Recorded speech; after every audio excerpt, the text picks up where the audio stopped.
Hello everyone.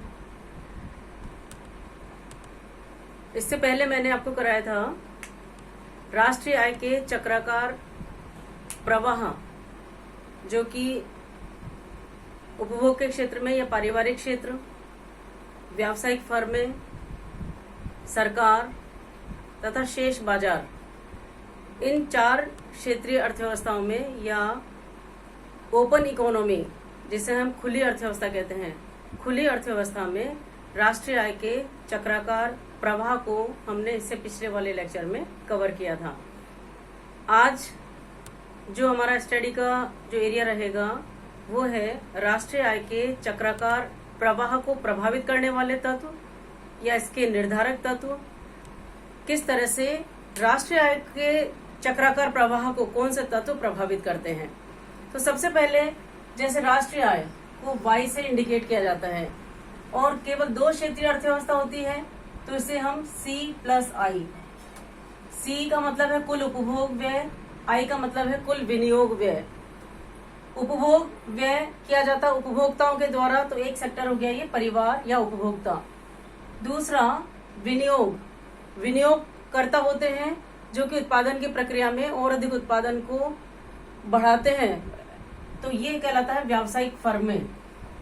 अब हम इसको साधारण रूप से समझना चाहें कि राष्ट्रीय आय के 2 भाग हैं, C और S। यहाँ C है कुल उपभोग और S है कुल बचत। यदि किसी देश की राष्ट्रीय आय है तो उसके 2 भाग हैं, या तो परिवारों के द्वारा उपभोग पर खर्च कर लिया जाएगा और जो नहीं खर्च किया जाता है वो बचा लिया जाता है, जिसे हम बचत कहते हैं। अब ये मान लें कि अर्थव्यवस्था में जो जितनी बचत है वह सारी की सारी बचत अगर विनियोजित कर दी जाए, उसका इन्वेस्टमेंट कर दिया जाए, तो राष्ट्रीय आय के 2 भाग हो जाते हैं, उपभोग और दूसरा जो बचत थी वह बचत अब विनियोजित कर दी गई, तो राष्ट्रीय आय is equal to C plus I. ये है 2 सेक्टर इकोनॉमी में। 2 क्षेत्रीय अर्थव्यवस्था में राष्ट्रीय आय के 2 भाग होंगे, कुल उपभोग पर व्यय और कुल विनियोग पर किया गया है व्यय। तो ये जो पार्ट है ये प्रभावपूर्ण मांग को दर्शाता है, और किसी भी देश में प्रभावपूर्ण मांग के बढ़ने पर राष्ट्रीय आय भी बढ़ती है।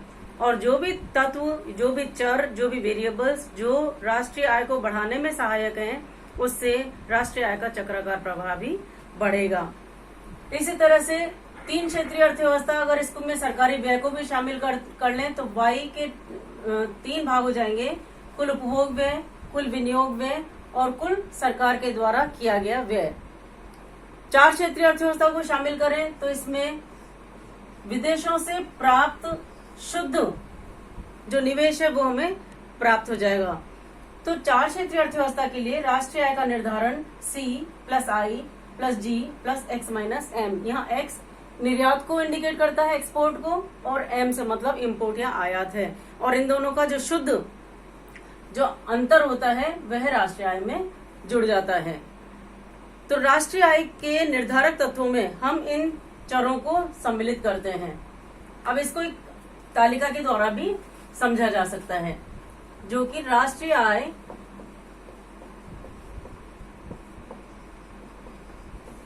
के निर्धारक तत्व।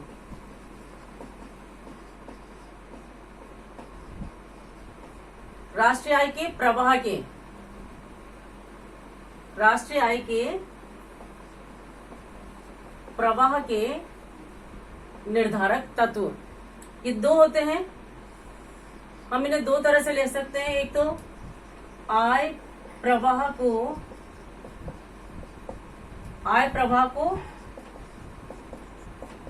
बढ़ाने वाले तत्व,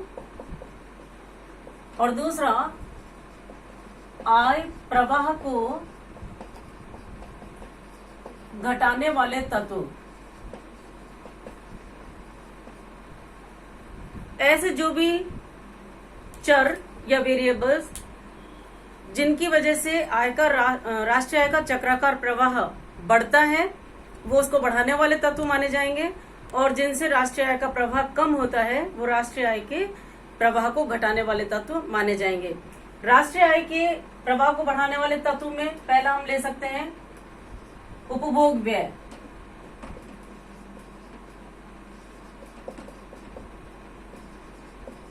उपभोग व्यय। उपभोक्ताओं के द्वारा जितना अधिक व्यय किया जाएगा, आय का अधिक से अधिक भाग अगर उपभोग पर व्यय किया जाएगा और उसमें कम से कम बचाया जाएगा तो इससे राष्ट्रीय आय का प्रवाह बढ़ेगा। दूसरा है विनियोग व्यय।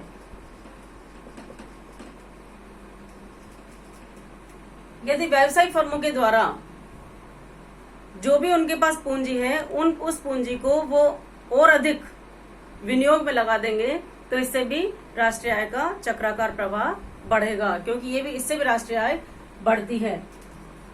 तीसरा है सरकारी व्यय। सरकार जो कि विभिन्न क्षेत्रों से सरकार की जो आय होती है, अगर सरकार उस आय को विभिन्न प्रकार के सरकारी कार्यों पर व्यय कर दे, जैसे सड़कें बनवाना है, सरकारी हॉस्पिटल बनवाना है, या कोई भी ऐसे कार्य जिनसे लोगों को रोजगार मिले, तो ऐसी स्थिति में आय का प्रवाह जो है बढ़ेगा।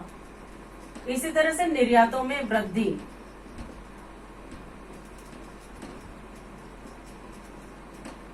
देश के द्वारा यदि एक्सपोर्ट ज्यादा होगा तो ऐसी स्थिति में विदेशों से आय की प्राप्ति हमारे देश में होगी, जो कि राष्ट्रीय आय को बढ़ाने में सहायक होगी। नेक्स्ट है संग्रह में कमी। विभिन्न क्षेत्रों के द्वारा जो भी बचत या जो भी होर्डिंग्स की जाती हैं उनमें अगर कमी कर दी जाए तो निश्चित रूप से राष्ट्रीय आय बढ़ेगी। बचत परिवारों के द्वारा भी की जाती है, अगर वो बचत में कमी कर देंगे तो राष्ट्रीय आय बढ़ेगी, क्योंकि अधिक भाग उपभोग पर खर्च होगा या विनियोग में वृद्धि होगी, जो कि ये निश्चित है कि एक सेक्टर की जो एक्सपेंडिचर है वह दूसरे सेक्टर का इनकम होगा। तो चाहे सार्वजनिक व्यय बढ़े या उपभोक्ताओं पर व्यय बढ़े या विनियोग पर व्यय बढ़े, ये सब एक तरह से राष्ट्रीय आय को बढ़ाने में सहायक होती हैं। तो ये जो विभिन्न चर थे ये राष्ट्रीय आय को बढ़ाने वाले चर थे। इसी तरह से आय प्रवाह को घटाने वाले तत्व। आय प्रवाह को घटाने वाले तत्वों में जैसे सरकार कर लगा दे, तो सरकारी करों में वृद्धि होने पर अगर सरकार परिवार पर कर लगा देते हैं, जिसके हम कहते हैं आयकर या व्यक्तिगत कर, तो ऐसी स्थिति में परिवारों या उपभोक्ताओं के द्वारा उपभोग पर व्यय कम होने लगेगा, क्योंकि उनका अधिकांश भाग कर में चला जाएगा। इसी तरह से अगर सरकार के द्वारा व्यावसायिक फर्मों पर उनके उत्पादन पर अप्रत्यक्ष कर लगा दिया जाए, तो वो भी जो अपना पूंजी का भाग उत्पादन में लगा सकते थे और अब उसमें न लगा करके उनको सरकार को या प्रत्यक्ष कर के रूप में देना होता है। कहने का तात्पर्य यह है, अगर सरकार करारोपण को बढ़ा देती है तो उससे आय के प्रवाह में कमी होगी। इसी तरह से विनियोग में कमी या इसे कहते हैं संग्रह में वृद्धि।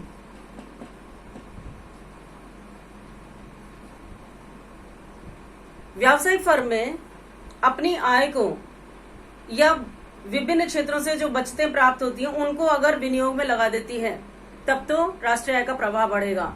लेकिन अगर विनियोग में कमी कर दी जाए फर्मों के द्वारा या उसको वो अपने संग्रह में होर्डिंग्स में बढ़ा लेते हैं तो ऐसी स्थिति में राष्ट्रीय आय के प्रवाह कम हो जाएगा।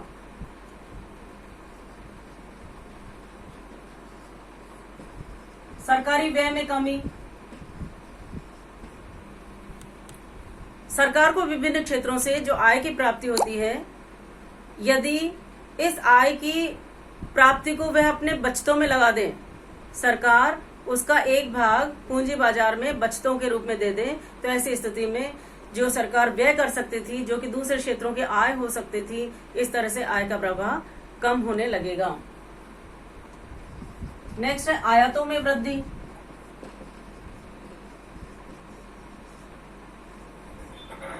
यदि देश में निर्यातों की तुलना में आयात अधिक हैं, तो ऐसी स्थिति में देश से राष्ट्रीय आय का प्रवाह जो है बाहर की ओर विदेशों की ओर जाने लगेगा, जो कि देश में राष्ट्रीय आय के प्रवाह को कम करेगा।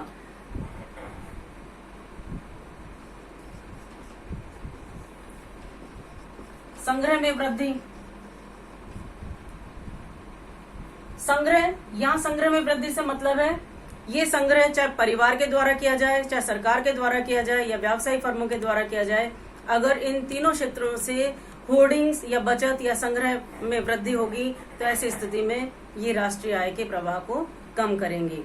तो आप ये देख रहे हो, अगर आय प्रवाह के बढ़ाने वाले तत्वों को मैं क्रमानुसार ए, बी, सी, डी और ई कर दूं, ये नाम अगर इन्हें दे दें, और आय प्रवाह को घटाने वाले तत्वों को एफ, जी, एच, आई, जे ये अगर नाम दे दूं